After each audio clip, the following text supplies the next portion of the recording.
Yamuna Murali kitchen. இப்போ செய்து காட்டுறது அவியலுங்க. அவியல் எப்படி செய்து காட்டுறதுன்னு நான் தேவையான பொருட்கள் காட்டுறேன், எப்படி செய்து காட்டுறதுன்னு சொல்லிட்டு காட்டுறேன் நான். இது ஒரு கேரளா டிஷ்ஷுங்க, அதனால் இப்போது பொருள் மட்டும் காட்டுறேன் நான். பாருங்கள், வெள்ளை பூசணிக்காய். வெள்ளை பூசணிக்காய் வந்து எல்லா காய்கறி விட டபுள் மடங்கு போட்டிருக்கேன் நான். ஏன்னா இதுதான் கொஞ்சம் பேஸ்ட்டாக இருக்கும். கொத்தவரங்காய் பார்த்தீங்களா எப்படி கட் பண்ணியிருக்கேன், சன்னமாக கட் பண்ணியிருக்கேன், நேராக இப்படி. அது ரொம்ப அகலமாக இருக்கிறது ரெண்டாக கட் பண்ணியிருக்கேன். அது நடுவில் கொத்தவரங்காய்.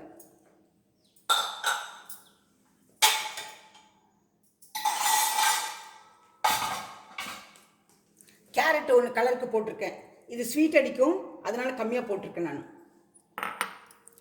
முருங்கைக்காய்,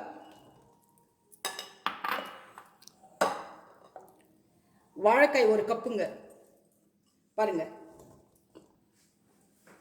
வாழைக்காய், சேனக்கிழங்கு இதையும் எடுத்து போடுறேன் நான்.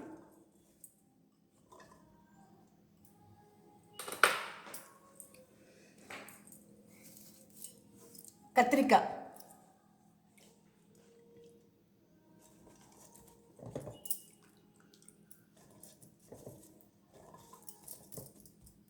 தேவையான உப்புங்க இருக்கு, தேவையான உப்பு போடுறேன். பாருங்க, தேவையான உப்பு போதும். மஞ்சள் தூள்,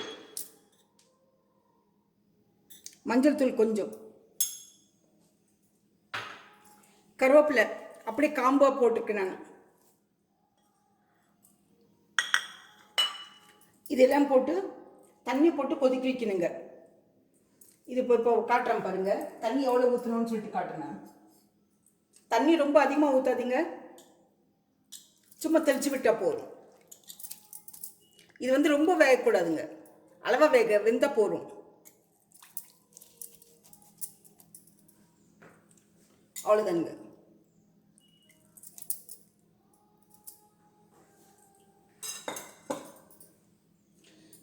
இப்போ இதெல்லாம் தூக்கி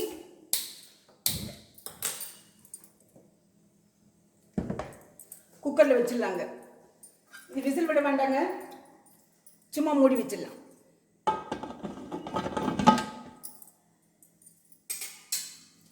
இப்போ ஒரு மிக்ஸி எடுத்துக்கலாம். மிக்ஸி எடுத்துட்டு அதில் தேங்காய் பூ ஒரு மூடி துருவி வச்சிருக்கு.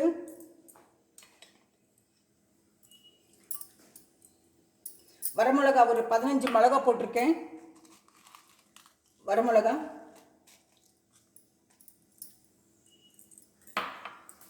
சீரகம் ஒரு ஸ்பூன் போடலாம்.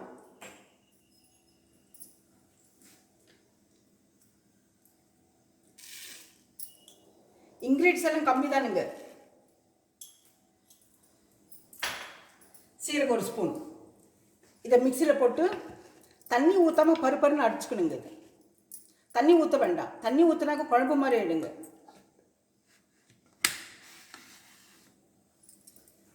இது வெந்துட்டு இருக்கட்டுங்க, நான் மிக்ஸி அடிச்சுக்கிறேன்.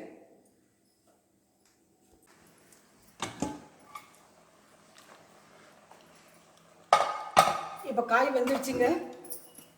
இது மிக்சியில் அடித்து வச்சுருக்கேன் பாருங்க. எப்படி வரமிளகா போட்டு சீரகம் போட்டிருக்கேன், போட்டுட்டு அந்த தேங்காய் துருவல்ல மிக்சியில் போட்டிருக்கேன். தண்ணி ஊற்ற கிடையாது.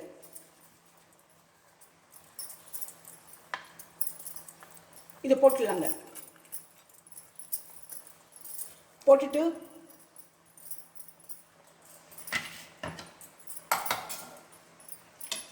தண்ணி கொஞ்சமாக இருக்கு அடியில்.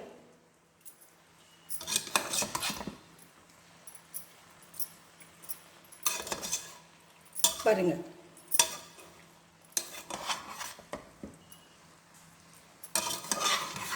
இந்த கருவேப்பிலை காம்போடு போட்டிருக்கேன்.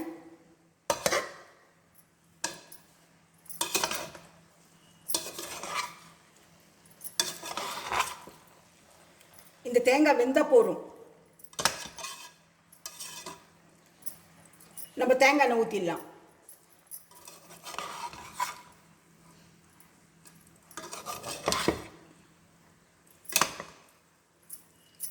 ரொம்ப குழம்பு மாதிரி இருக்கக்கூடாதுங்க.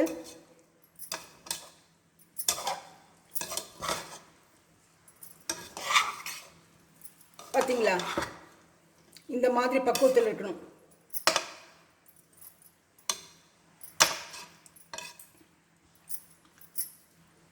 தேங்காய் கொஞ்சம் வேகட்டுங்க. தேங்காய் மட்டும் வெந்தால் போதும். நம்ம இப்போ தான் பச்சை போட்டிருக்கோம், வரமிளகாவும் இதுவும். இதுக்கு மிளகா, தேங்காய், சீரகம் தானுங்க.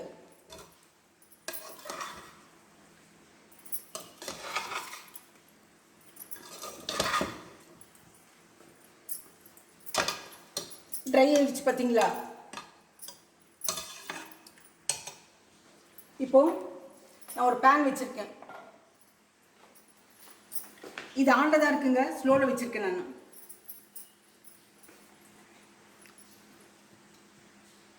பேனில் தேங்காய் எண்ணெய் ஊற்றுறேங்க.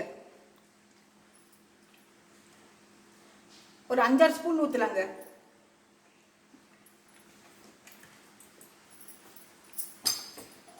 தேங்காய் எண்ணெய் ஸ்மெல்லு தான் இது நல்லாயிருக்கும். கேரளா டிஷ்ஷெல்லாம் அதிகமாக தேங்காய் எண்ணெய் தான் செய்வாங்க பாருங்கள்.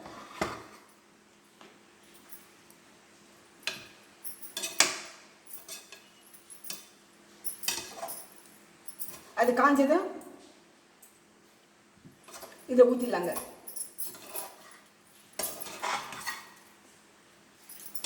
இது ட்ரை ஆகிற வரைக்கும் நம்ம சும்மா கலக்கி விட்டால் போடுங்க. ரொம்ப கலக்காதீங்க, காய்கறி உடஞ்சி போகும்.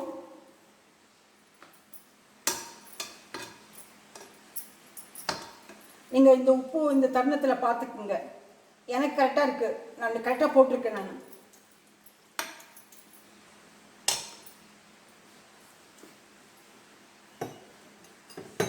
தேங்காய் நல்லா சூடான பிறகு இதில் ஊற்றிடலாங்க.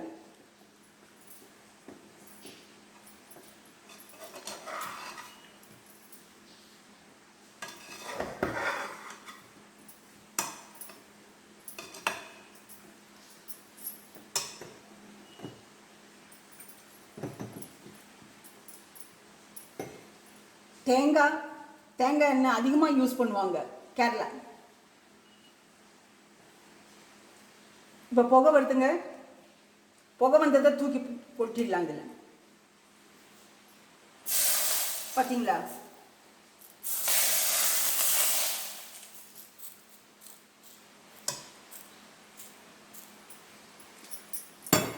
இது ஆறின பிறகு கொஞ்சமாக தயிர் ஊற்றலாங்க.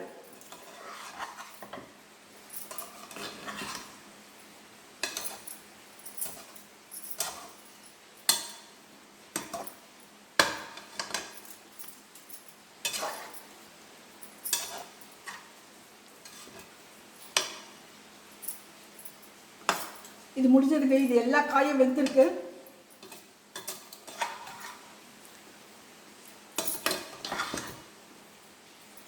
தேங்காய் எண்ணெய் கலக்கி விட்டுருக்கு. ஸ்டவ் ஆஃப் பண்ணிடுறேன்.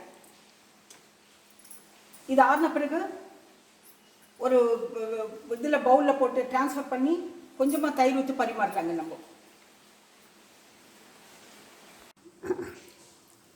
இந்த பவுலில் ட்ரான்ஸ்ஃபர் பண்ணியிருக்கேன். கொஞ்சம் மிச்சத்தை இதிலே விட்டுட்டேன்.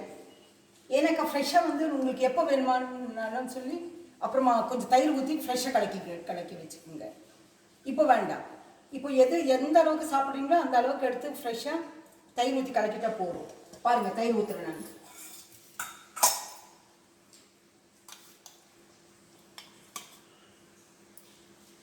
போடுங்க, ஒரு கரண்டி போடும்.